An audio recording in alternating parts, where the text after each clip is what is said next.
Estamos iniciando mais um programa Nosso Direito, que tem a proposta de discutir temas de interesse jurídico da nossa sociedade. O programa Nosso Direito é produzido pela TV Uniara em parceria com o curso de Direito da Uniara e vai ao ar toda segunda-feira no canal 21 da NET e na TV Educativa de São Carlos. Hoje temos a honra e o prazer de receber aqui esse emérito professor e advogado de grande experiência, professor Dr. José Wellington Pinto. Seja muito bem-vindo, Dr. Wellington. Obrigado, é um grande prazer estar aqui e poder apreciar alguma matéria de direito que é muito importante, não só para os advogados, as advogadas, mas também para o público em geral. Professor Wellington, como o senhor tem visto a evolução do direito de família no direito brasileiro? O direito de família tem evoluído na medida em que os costumes, os conceitos têm mudado. E essa evolução é muito grande, muito célere. Isto em razão de que hoje o legislador não pode estar alheio àquilo que acontece na sociedade, que é muito diferente do que acontecia quando foi promulgado o Código de 1906, Código Civil. É a parte mais alterada do Código Civil, é o direito de família. E recentemente nós tivemos uma alteração na Constituição e eu gostaria que o senhor dissesse para os nossos telespectadores o que vem a ser o divórcio constitucional.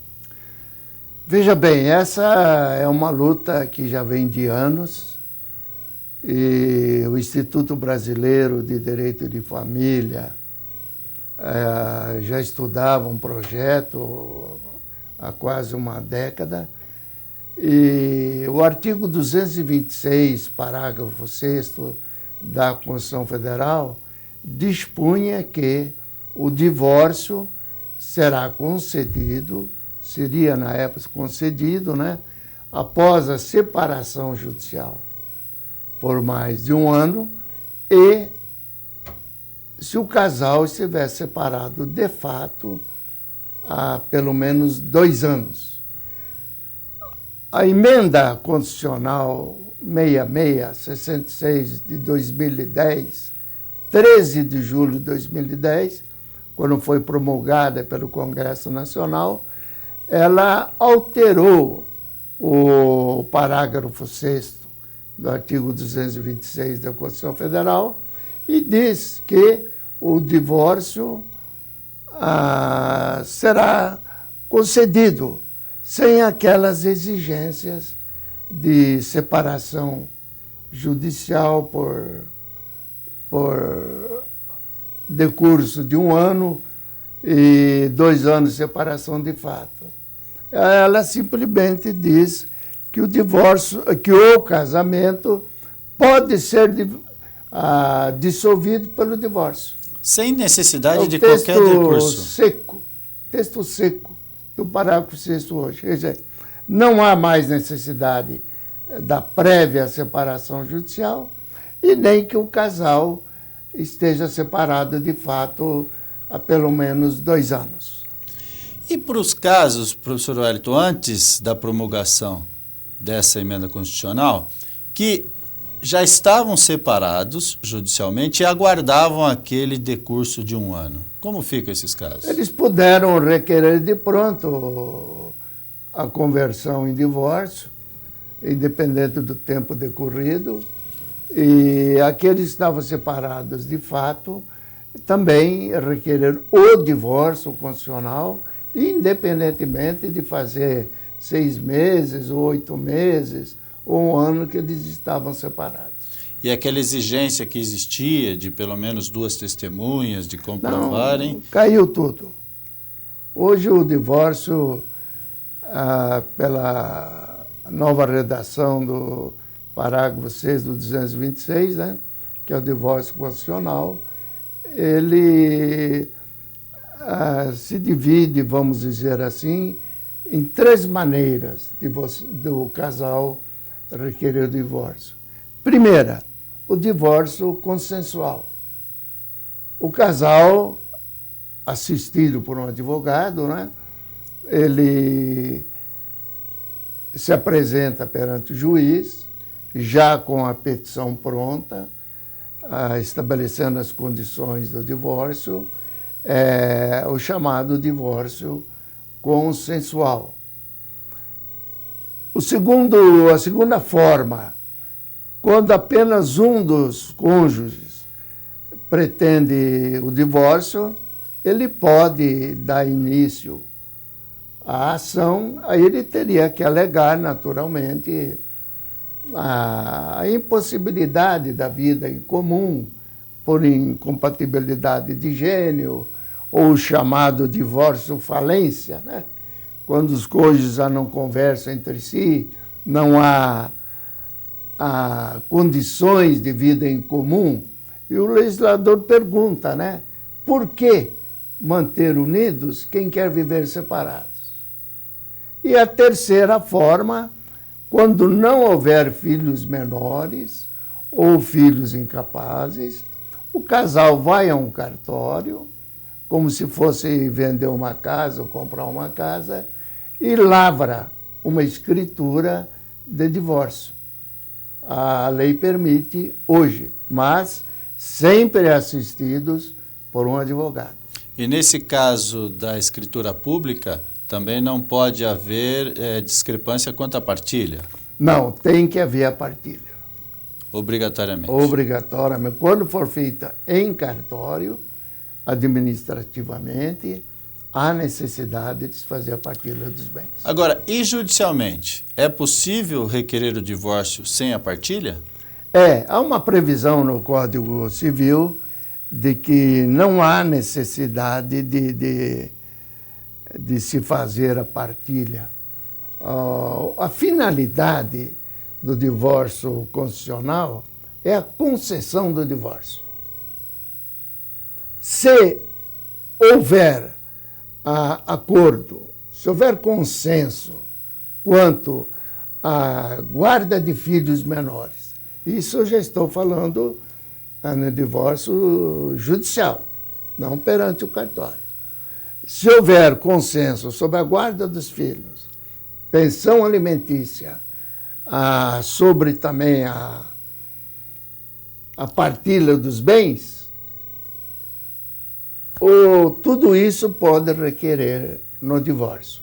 Mas se houver divergência, pode-se requerer simplesmente o divórcio, resolver a guarda dos filhos numa ação autônoma, uma ação própria, resolver a questão da pensão alimentícia numa ação de alimentos e resolver a partilha na forma de inventário. A finalidade é o divórcio. Quer dizer, aí nós teríamos quatro ações. Quatro ações. E diz o legislador que era para desafogar o judiciário.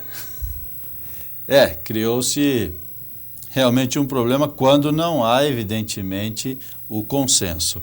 Agora, o casal que se divorcia, eles podem restabelecer a relação? Podem.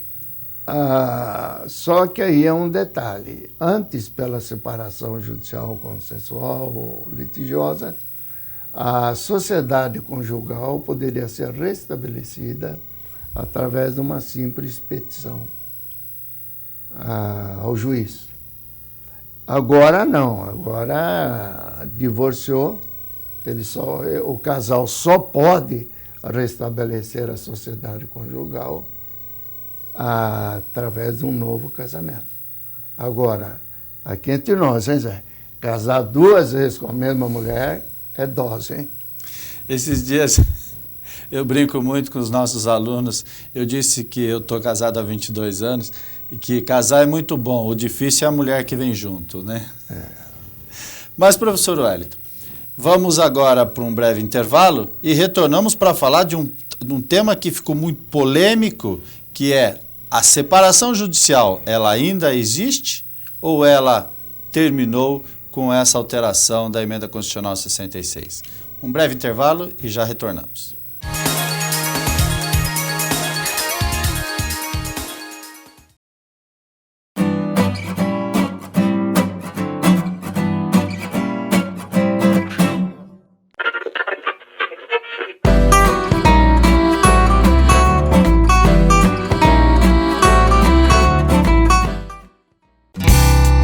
Dizem por aí que você não pode controlar o tempo, estar em 2 lugares simultaneamente, muito menos escrever o seu futuro. Quem disse que não? Na pós-graduação EAD da Uniara, você pode estudar na hora que quiser, pode estar na sua casa e na faculdade ao mesmo tempo e ser dono do seu destino. Pós-graduação e evolução, à distância de um clique. Acesse uniara.com.br.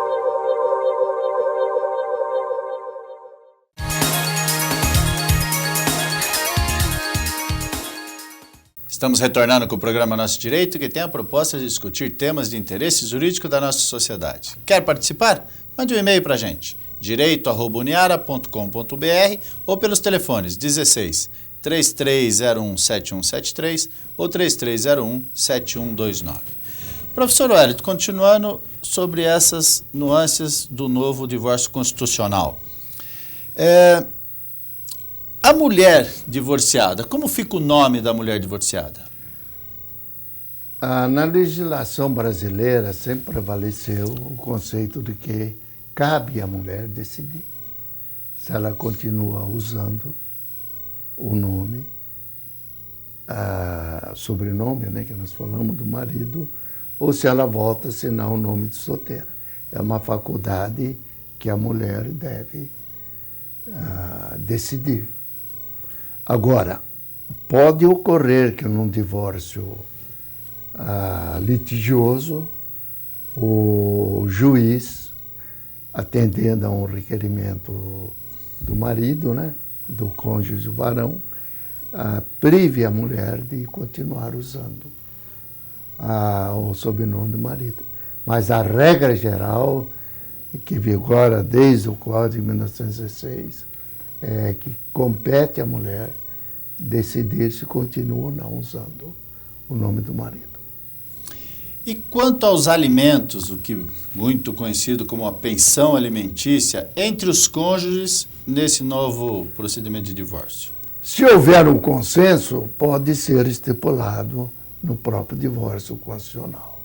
Se não houver, eles terão que discutir numa ação de alimentos.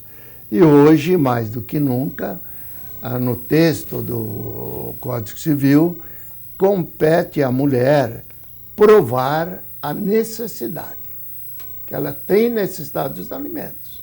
E é um binômio, a necessidade da mulher e a possibilidade do ex-marido de lhe conceder alimentos. Professor Wellington, uma coisa que tem se inovado no direito de família brasileiro. É possível um ex-marido requerer alimentos da mulher? Está na lei, né? Eu conheço pelo menos um caso que a mulher, para se livrar do impítio, como eu falo, né? Ela passou a pagar para ele R$3.000 de pensão alimentícia. Ele já não fazia nada mesmo, continuou não fazendo nada, mas pelo menos deixou o lar conjugal. Tá. Então é uma possibilidade jurídica também. Aí o inverso ocorre, o marido é que tem que provar que tem a necessidade. Tem a necessidade. E a culpa no divórcio, professor Wellington? Hoje a culpa, tanto com referência ao divórcio, como com referência à ação de alimentos, ela perdeu a sua importância.